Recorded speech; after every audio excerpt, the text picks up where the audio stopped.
Bismillahirrahmanirrahim. Assalamualaikum warahmatullahi wabarakatuh. Waalaikumsalam warahmatullahi wabarakatuh. Alhamdulillahirabbil alamin wa bihi nasta'in wa ala umurid dunya waddin. Allahumma inna ala dzikrika wa syukrika wa husni ibadatik. Allahumma innaka afuwun karimun tuhibbul afwa fa'fu anna. Allahumma inna nas'aluka ridhoka wal jannah wa na'udzubika min sakhatika wan nar. Amin ya rabbal alamin. Kita bersyukur kehadiran Allah Subhanahu wa taala atas karunia-Nya, atas kasih sayang-Nya yang senantiasa Ia anugerahkan kepada kita semuanya. Alhamdulillah kita sehat, kita diberi kesempatan hidup sehat walafiat, kemudian mudah melangkahkan kaki ke rumah Allah, mengerjakan induk-induk ibadah, masya Allah. Bahkan memperbanyak ketaatan-ketaatan yang lainnya, dan semata-mata kita hanya berharap ridho Allah Subhanahu wa taala. Ya Allah, istiqomahkan kami dalam ketaatan. Amin ya rabbal alamin. Kemudian mari kita berselawat, kemudian menyampaikan salam kepada baginda Nabi kita, Nabi Muhammad sallallahu alaihi wasallam, dengan mengucapkan Allahumma shalli ala sayyidina Muhammad wa ala ali sayyidina Muhammad. Assalamu alayka ya Rasulullah. Bapak Ibu sekalian, jamaah Masjid Al-Khairat Munawwarah yang berbahagia,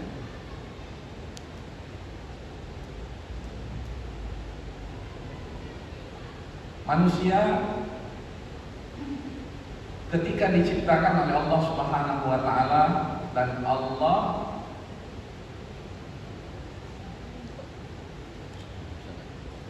memerintahkan kepada seluruh makhluk yang ada di alam raya ini untuk bersujud ya, kepada manusia, yaitu Nabi Adam alaihi salam.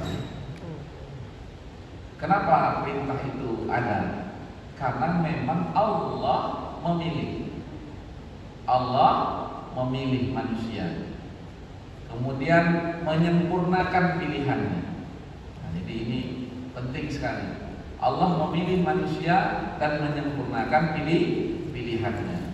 Ya, sempurnakan semuanya. Bahkan dari namanya saja manusia itu ya nama yang luar biasa. Allah menyebut manusia itu dengan sebutan dengan nama Bashar. Ya. Allah katakan manusia itu Bashar dari kata ba, shin dan ra, yang mengandung arti apa? Gembira, senang. Berarti Bashar itu adalah makhluk yang menggembirakan, makhluk yang menyenangkan. Di sisi yang lain manusia juga diberi nama oleh Allah dengan nama yang luar biasa juga, ya, yaitu apa? Al-Insan. Al-Insan ini dari kata-kata anasa.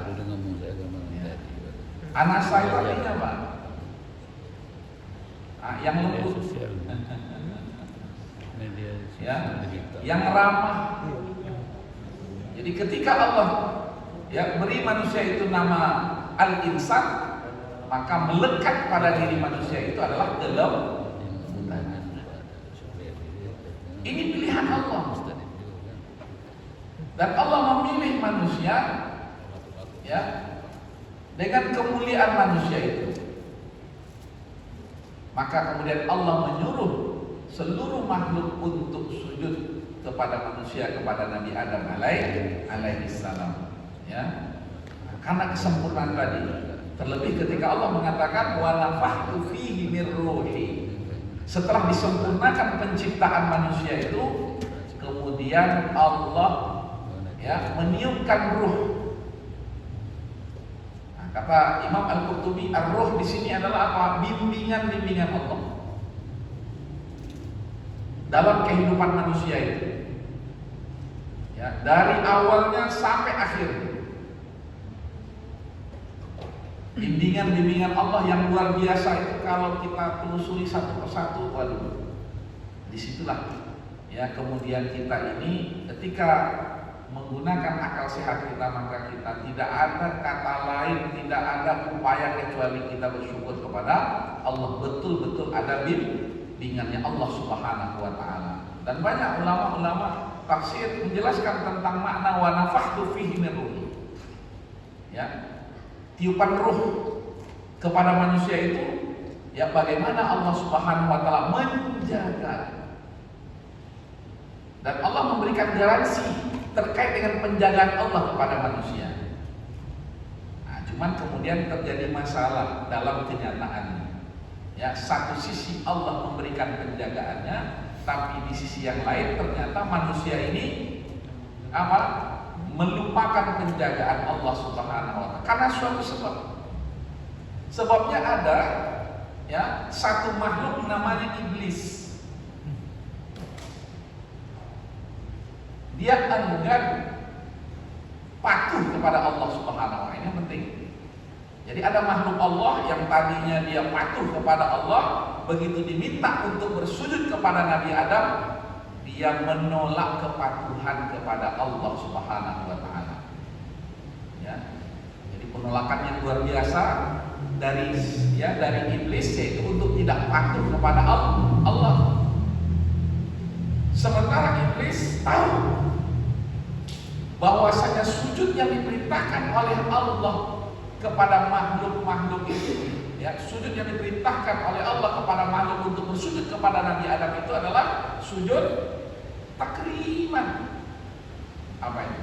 Sujud ya penghormatan, bukan sujud menyembah. Termasuk iblis, cerdas, ya, dia memiliki kecerdasan, ya, sehingga iblis ya tahu bahwa sujud yang diperintahkan ya kepadanya untuk bersujud kepada Nabi Adam itu adalah sujud penghormatan. Tapi kemudian iblis menolak, dan yang ditolak ini perintah Allah Subhanahu wa Ta'ala. Nah, ini dia asal muasal ya penyimpangan makhluk itu. Ketika Allah perintahkan untuk bersujud kepada Nabi Adam, maka ada makhluk yang namanya iblis enggan, tidak patuh dan tidak mau bersujud atau menjalankan perintah Allah Subhanahu wa Ta'ala. Dan Allah menyebut iblis ini dengan ketidakpatuhan itu dengan kalimat apa? Aba wastakbar. Ya, aba wastakbar dalam surah Al-Baqarah. Ya, ayat 34. Aba wastakbar.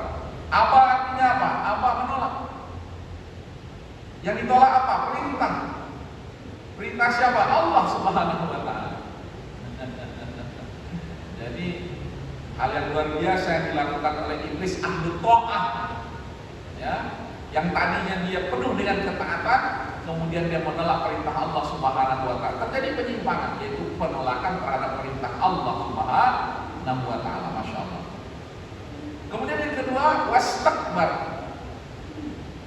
Apa makna wastakbar? Ya, tolabul kibr. Jadi iblis ya merasa dia lebih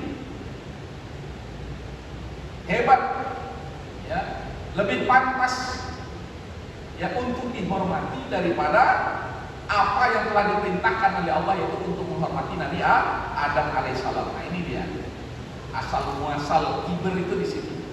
Iblis ya yang memberikan contoh ya ketika seorang makhluk itu dia merasa lebih daripada makhluk yang lainnya. Sehingga kemudian dari kisah ini diajarkanlah kita mengetahui diajarkan oleh iblis ini apa? Akhlak yang tercela. Jadi Bapak dan Ibu sekalian, kalau sampai hari ini ya kita merasa masalah akhlak ini ya adalah masalah yang serius, maka masalah akhlak ini juga masalah yang serius pada masa-masa sebelum kita. Ini masalah yang serius juga pada masa Rasulullah SAW. Ini masalah yang serius juga pada masa Nabi-Nabi sampai Nabi Ibrahim alaihissalam. Ini masalah yang serius juga pada masa Nabi Adam alaihissalam yang digagas oleh iblis laknatullahi alaihi. Sehingga kemudian ulama menyatakan iblis ini mengajarkan ya apa? Al-aqliyah al-khati'ah. Ya. Cara berpikir yang menyesatkan. Yang pertama, ya, yang diajarkan oleh iblis ini apa? Aqliyatul jahli. Kebodohan. Padahal dia pintar, tapi kemudian dia apa? Melakukan cara berpikir bodoh yang bodoh. Dan itulah yang kemudian diikuti oleh Qabil, kemudian oleh orang-orang ya setelah itu, sampai diikuti oleh kaum Ad, diikuti oleh kaum Tsamud, sampai kemudian ya yang diikuti pada masa Nabi Ibrahim alaihissalam membuat patung-patung, kemudian menyembah apa yang dibuat. Ini aqliyatul jahli, kebodohan. Padahal manusia itu tidak ada primitif pada hakikatnya. Jadi kita nggak tahu nih sejak kapan ada istilah primitif bagi manusia. Ini aneh. Karena apa? Manusia itu telah diberikan namanya hidayatul akli. Tapi kemudian ya akal kebodohan, cara berpikir kebodohan itu yang mendominasi manusia, dan itu diajarkan oleh iblis. Apa kata iblis? Apakah aku harus bersujud dengan yang engkau ciptakan dari? Bagaimana iblis membuat logika seperti ini? Padahal dia sudah tahu ada penciptaan Nabi Adam alaihissalam, kemudian Allah meminta seluruh makhluk untuk bersujud sebagai bentuk penghormatan kepada Nabi Adam alaihissalam. Itulah ilmu. Ya, Allah perintahkan, itu dah ilmu. Perintah Allah itu adalah ilmu. Ketika Allah perintahkan sesuatu, laksanakan. Maka ketika Allah perintahkan usjud, bersujudlah kepada Nabi Adam, laksanakan itu ilmu. Tapi kemudian dibungkus dengan kebodohan. Apakah aku kata iblis harus bersujud kepada yang terciptakan dari? Makanya logika kebodohan ini ketika di zaman Nabi Ibrahim alaihissalam, ya, ketika orang-orang ini sudah mulai menduga-duga ini pasti kerjaannya Ibrahim ini, ya, patung-patung kita kok dihancurkan ini, tersisa patung yang besar. Nah, maka logika kebodohan ini kan akal yang tercela ini. Ya, kita diberikan akal tapi tidak dipakai pada tempatnya. Maka kata Nabi Ibrahim alaihissalam, ya, jangan tanya aku. Nah, ini cara Nabi Ibrahim menjawab yang logika kebodohan masyarakat ketika itu. Jangan tanya aku tentang patung-patung yang hancur ini. Tuh tanya yang paling gede. Nah, dia kalungkanlah, ya kan, itu kan strategi. Nah, dia kalungkanlah apa itu di leher patung yang paling besar. Tidak dia. Sehingga kemudian mereka sadar, ya, bahwasanya mereka sudah memakai logika iblis.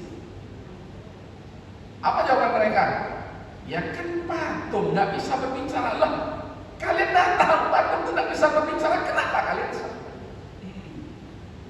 Nah, ini juga yang disampaikan oleh Nabi Ibrahim alaihissalam kepada ayahnya. Wa idh qala Ibrahimu li abihi azar atattakhidhu asnaman alihan. Ini kebodohan. Kebodohan yang diwariskan oleh iblis laknatullahi alaihi. Dan kenyataan seperti itu sampai kepada Rasulullah SAW. pada masa Rasulullah kita juga melihat kemusyrikan itu. Ya. Bahkan ketika lahirnya Rasulullah itu kan sampai ya dengan izin Allah Subhanahu wa taala banyak patung-patung itu dengan izin Allah dihancurkan oleh Allah Subhanahu wa taala. Ya. Karena menghormati lahirnya Rasulullah SAW. Nah, sehingga kakeknya beliau itu wah ini melihat suatu isyarat yang luar biasa, ini cucunya ini luar biasa. Ditambah lagi isyarat-isyarat yang lain tentang ya kelahiran Rasulullah SAW yang sudah jauh-jauh. Ya. Apalagi ketika Rasulullah mengatakan ya maulid aku ini, kelahiran aku ini adalah dikabulkannya doa bapakku Ibrahim alaihissalam. Masya Allah, 4.200 tahun sebelumnya. Ya. Itu logika ilmu. Doa ya seorang nabi, utusan Allah Subhanahu wa taala dikabulkan oleh Allah Subhanahu wa taala dengan lahirnya seorang rasul namanya Muhammad sallallahu alaihi wasallam pada masa Rasulullah. Ya. Bahkan yang semulanya kan Abu Jahal itu pamannya itu senang dengan kelahiran Rasulullah SAW. Tapi kemudian begitu diajarkan ilmu, ditolaknya hidayah Allah Subhanahu wa taala. Dan itu berlanjut ya pada masa-masa setelah Rasulullah Shallallahu Alaihi Wasallam. Dan logika kebodohan itu dipakai ya oleh kelompok yang kemudian disebut dengan Khawarij. Dan yang paling berbahaya itu ini kelompok yang kayak gini Pak. Ya, karena Khawarij ini ya cara berpikirnya adalah Al-Quran Sunnah. Al-Quran Sunnah. Kalau Allah, kalau Rasul. Khawarij ini Pak, cara berpikirnya firman Allah, sabda Rasul. Tetapi tidak memahami firman Allah yang dia sebut itu dan sabda Rasul yang dia sebut itu masalah. Dan pada masa Rasulullah SAW sudah terjadi. Ya, dia sadari atau dia tidak sadari. Tapi sejarah menyatakan bahwasanya ini orang sebenarnya cerdas. Ketika Rasulullah SAW ya menyatakan bahwasanya pembagian harta itu setelah perang Hunain itu adalah untuk orang-orang yang baru masuk Islam. Nah, kemudian yang protes seorang yang kemudian disebut namanya Dzul Uwaisirah. Ya. I'dil ya Rasulullah. Ini sama ya, logika kebodohan dia ini sama dengan logika yang disampaikan oleh iblis di hadapan Allah Subhanahu wa taala ketika perintah sujud kepada Nabi Adam. Ya. Masa engkau minta aku untuk bersujud kepada yang kau ciptakan dari tanah? Asjuda liman khalaqta tinan. Nah, Dzul Uwaisirah mengatakan berlaku adillah ya Rasulullah sallallahu alaihi wasallam. Ini kebodohan. Ya, di hadapannya wahyu Allah. Ini perintah Allah disampaikan oleh Rasulullah. Ini pembagiannya begini kepada orang yang baru masuk Islam. Tapi kadang orang ya, dia tidak tahu berhadapan dengan siapa. Iblis tidak tahu dia seolah-olah gitu ya. Dia nggak tahu dia berhadapan dengan siapa. Dia berhadapan dengan Allah. Ini seorang yang bernama Dzul Uwaisirah. Seolah-olah dia nggak tahu berhadapan dengan siapa. Dengan Rasulullah. Di hadapan orang yang menerima wahyu. Orang yang sekala apa yang dia sampaikan itu wahyu Allah Subhanahu wa taala, wa yantiqu anil hawa. Tidak pernah dia mengedepankan hawa nafsunya. In huwa illa wahyu yuha. Semuanya wahyu. Kemudian dia protes. Berlaku adillah ya Rasulullah sallallahu alaihi wasallam. Logika kebodohan ini ya terus hadir dalam kehidupan kita sampai hari ini ya. Cuman kadang dia dalam person-person tertentu. Cara berpikir seseorang.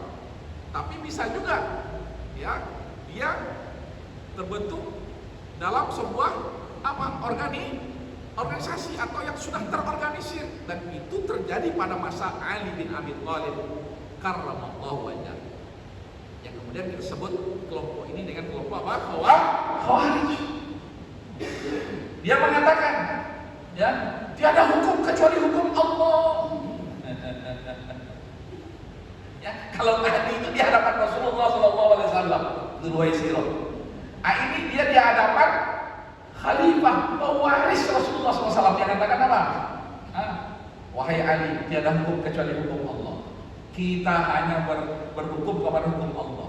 Kemudian disebutlah ayat-ayat Al-Quran yang terkait dengan la hukma illa lillah. Wa man lam yahkum bima anzalallah. Barang siapa yang tidak berhukum pada hukum Allah, mereka adalah orang fasik. Barang siapa yang tidak berhukum pada hukum Allah, mereka adalah orang kafir. Siapa yang tidak berhukum pada hukum Allah Subhanahu. Ini bersamanya wahyu Allah, bersamanya Al-Quran, bersamanya hadis Rasulullah, tapi dia tidak memakai logika wahyu itu, tetapi dia memakai logika iblis. Ini sangat berbahaya Bapak dan Ibu sekalian. Ya, terlebih kadang kita hari ini melihat orang, ya Allah, ya, orangnya masya Allah, ahli ibadah, ya, hafal Al-Quran, senang, semua kita senang, luar biasa. Dan itu pada masa Rasulullah, ya Dzulwaisirah ya seperti itu. Dan orang-orang Khawarij itu juga dikenal dengan qurra. Mereka adalah orang-orang yang dekat dengan Al-Quran. Tapi inilah, ya, orang-orang bodoh seperti inilah yang kemudian disebut di dalam Al-Quran kamatsalil himari yahmilu asfara. Seperti keledai yang membawa kitab kuning kalau bahasa sekarang itu. Ya, membawa, ya, apa namanya? Membawa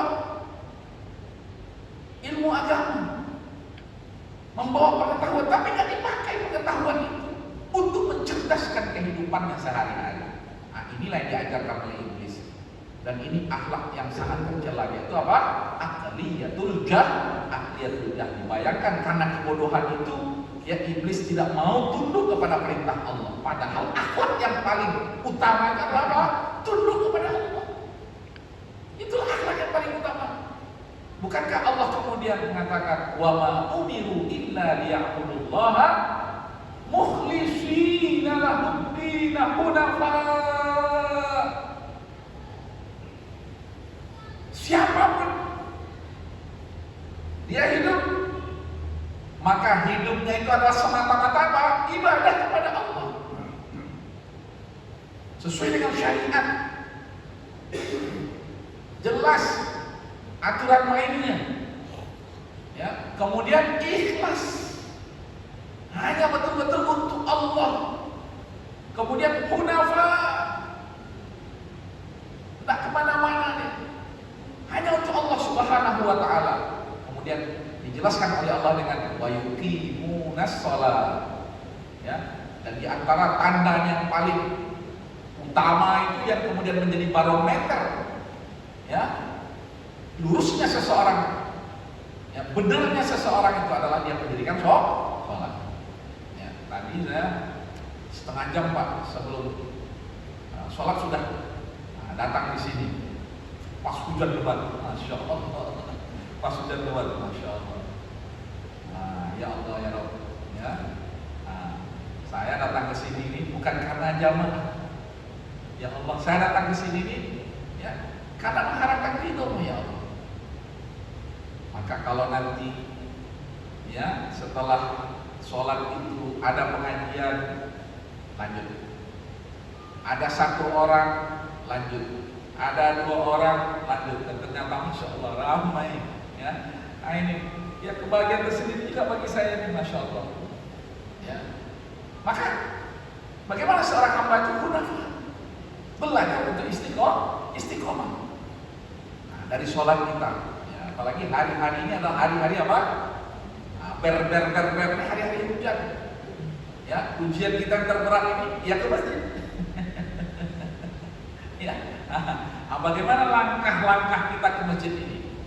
Ya, ndak nengok subuhnya, ndak nengok zuhurnya, ndak nengok, ya, asar maghrib isanya, hujan itu kapan saja hujan turun, ya kan? Nah, ternyata masya Allah di masjid Al Khairat Nawaran orangnya ramai, ya Allah, ya. tambah lagi lampunya terang seperti ini, masya Allah. Ya, ini kebahagiaan bagi saya, dan saya yakin ini kebahagiaan bagi kita semuanya.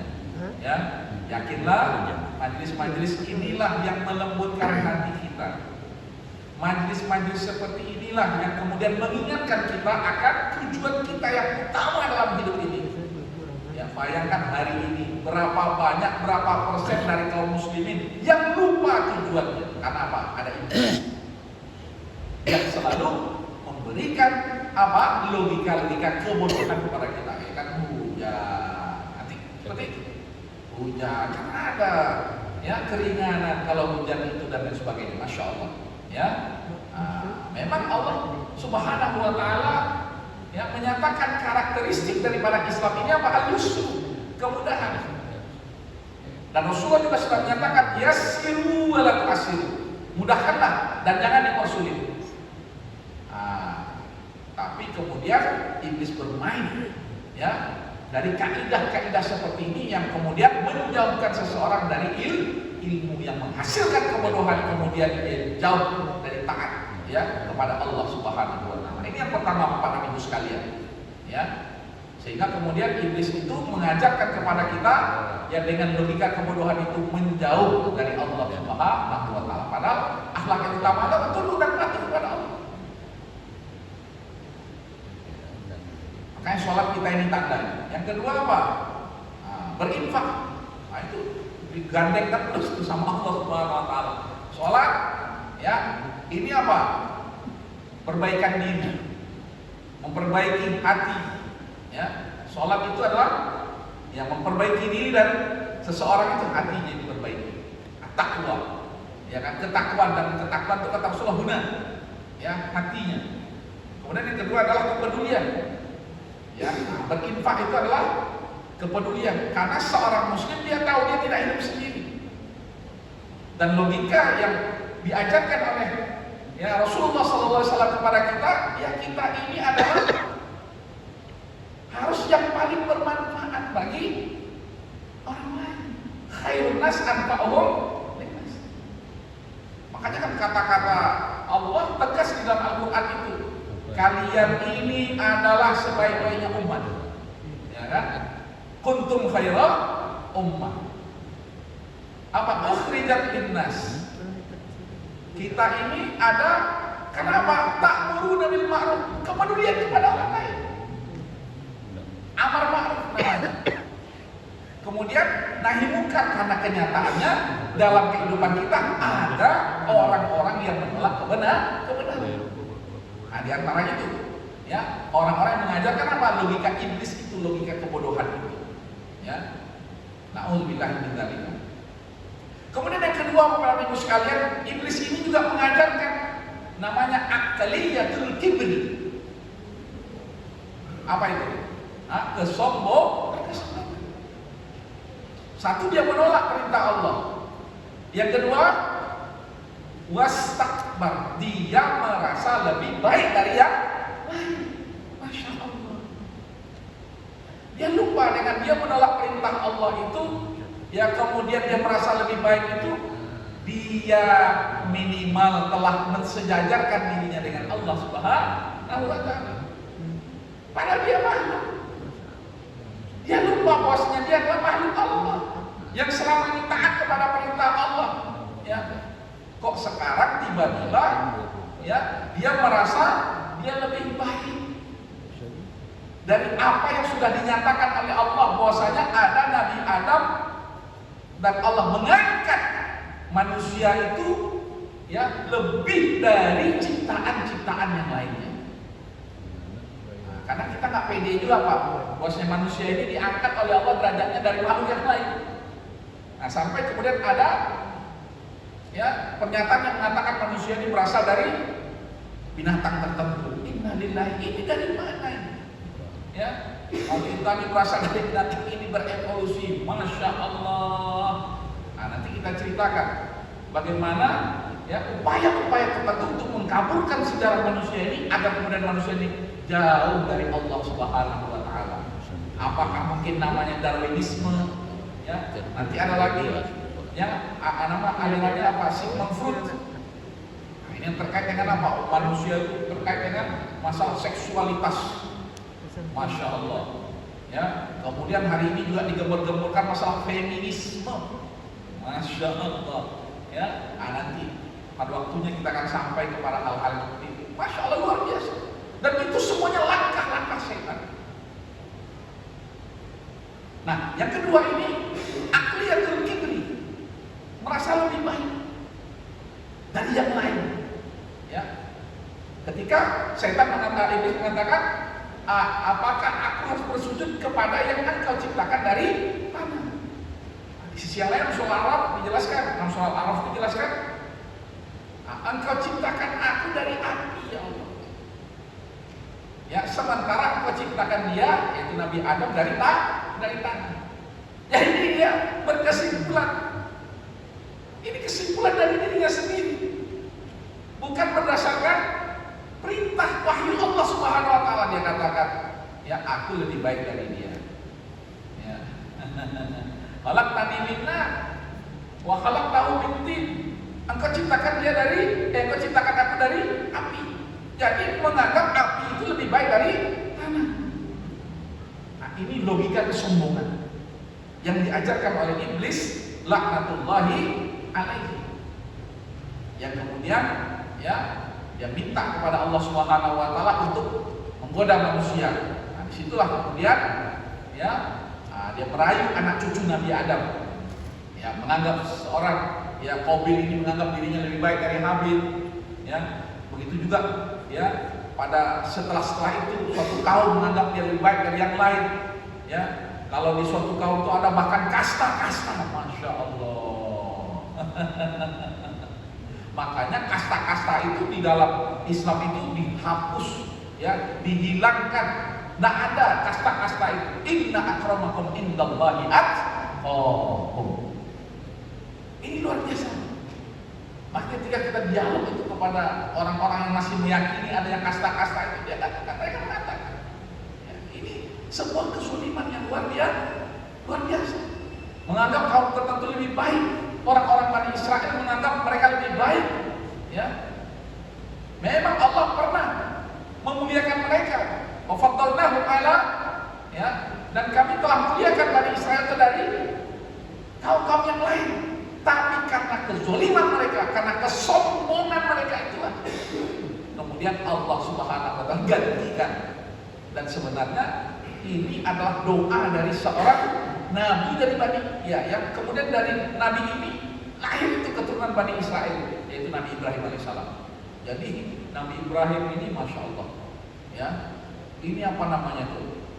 Ya, boleh katakan rahmatul muhdad, ya, anugerah Allah yang luar biasa menghantam, ya, aliran-aliran teori-teori yang ya mengklaim mereka adalah lebih baik, terutama orang-orang Bani Israel. Mereka merasa lebih baik. Ya, ketika kemudian Allah utus Nabi Muhammad SAW, ya, bukan dari keturunan Bani Israel, disitulah, ya, mereka kemudian seperti iblis, ya, menolak kehadiran Rasulullah SAW. Sama saja, Pak. Ya, tadi ada iblis pelakunya, sekarang yang melakukan itu adalah Bani Israel. Padahal mereka juga sudah tahu bagaimana Rasulullah SAW ini sudah disebut di dalam kitab-kitab sebelumnya dan kitab-kitab mereka. Sebagaimana ya di dalam Injil disebutkan bahwasanya ya Rasulullah itu sudah disebut. Nah, ini ada namanya apa? Logika kesombongan karena tidak menerima nabi itu dari selain mereka. Ini siapa yang mengajarkan iblis? Ini akhlak yang tercela, ya, yaitu apa? Kesombongan, merasa lebih baik dari yang lain. Kemudian yang ketiga kita lihat, ya, dari kisah penolakan iblis kepada perintah Allah Subhanahu wa taala ini juga iblis mengajarkan apa? Aqliyatul inhiraf. Dan manusia ini ada saja yang suka apa? Nyeleneh. Nah, itu dia. Cara berpikir nyeleneh. Ini iblis yang mengajarkan. Ya. Padahal kan sudah jelas perintahnya Allah. Kenapa dia pilih yang lain? Kenapa kemudian dia buat logika-logika yang lain?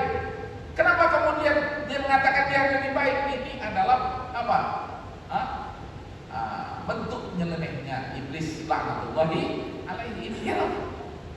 Dan kita melihat ya terjadi yang bahkan ya tidak hanya setelah seorang nabi itu wafat, tapi ketika nabi hidup itu pun terjadi nyeleneh.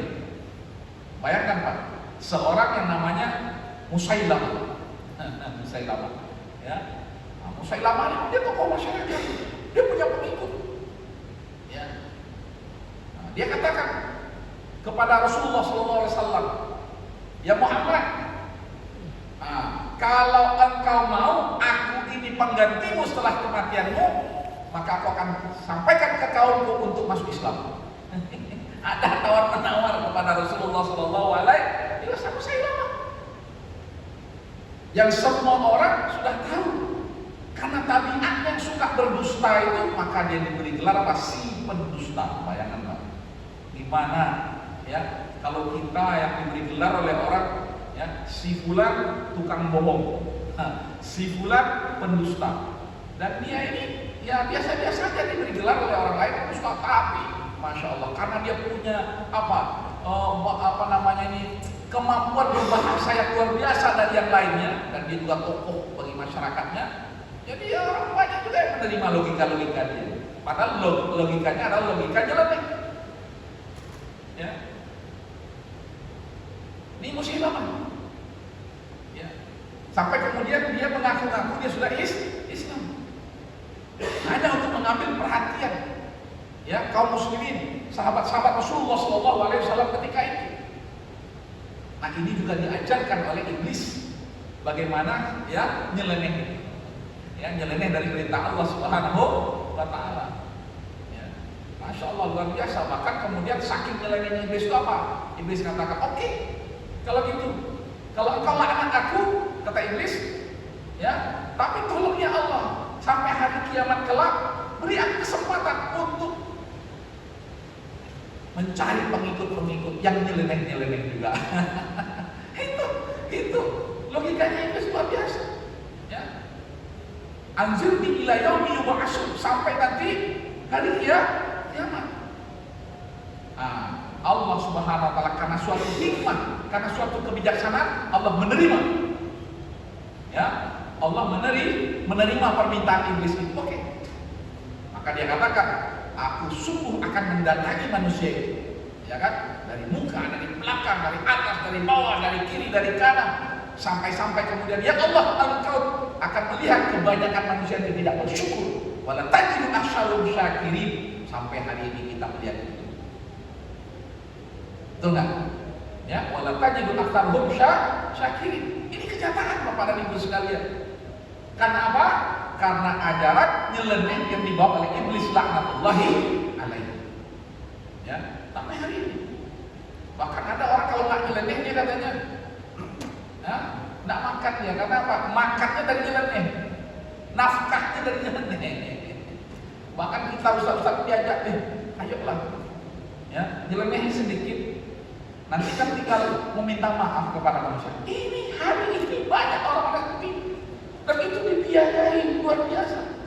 Ya, juta-jutaan itu. Kalau kalian mau, ya, saya ditawarin, udahlah nyeleneh lantai ya, 10 juta. Ya, sekali nyeleneh 10 juta. Kalau bisa buat buku 30 juta. Gampang kali Pak. Hari ini banyak duit. Kalau mau duit, nyeleneh. Ini logika iblis yang kemudian diwariskan kepada manusia. Nah, habis waktu kita ini banyak ya. Ini kita bicara tentang akhlak tercela yang diajarkan oleh iblis yang kemudian diwariskan oleh manusia-manusia yang memang ya karena kebodohan, karena kesombongan, ya karena memang suka nyeleneh. Dan ini kenyataan. Karena itulah yang kita perlu belajar ini, mudah-mudahan kita dijauhkan oleh Allah Subhanahu wa taala dari akhlak-akhlak yang tercela yang diajarkan oleh iblis laknatullahi alaihi. Kemudian kita menghiasi diri kita dengan akhlak yang diajarkan oleh nabi-nabi Allah, yang diajarkan oleh Rasulullah sallallahu alaihi wasallam. Dan yang pertama adalah apa? Akhlak as-sidq.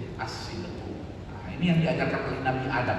Nah, nanti insya Allah pada pertemuan yang berikutnya, ya, bagaimana ya manusia itu dengan kesempurnaannya, ketika dia berdosa, ketika dia berlaku zalim, kemudian dia kembali ke jalan Allah. Nah, ini akhlak yang luar biasa dari manusia yang diajarkan oleh bapak manusia yaitu Nabi Adam alaihissalam. Rabbana zalamna anfusana fa in lam taghfir lana wa tarhamna lanakunanna minal khasirin. Nanti insyaallah ya kita belajar dari orang tua kita, dari nenek moyang kita, dari Nabi Adam alaihissalam, bagaimana kita ini berakhlak yang mulia. Jadi kurangnya saya mohon dimaafkan. Wassalamualaikum warahmatullahi wabarakatuh. Waalaikumsalam warahmatullahi wabarakatuh. Terima kasih kepada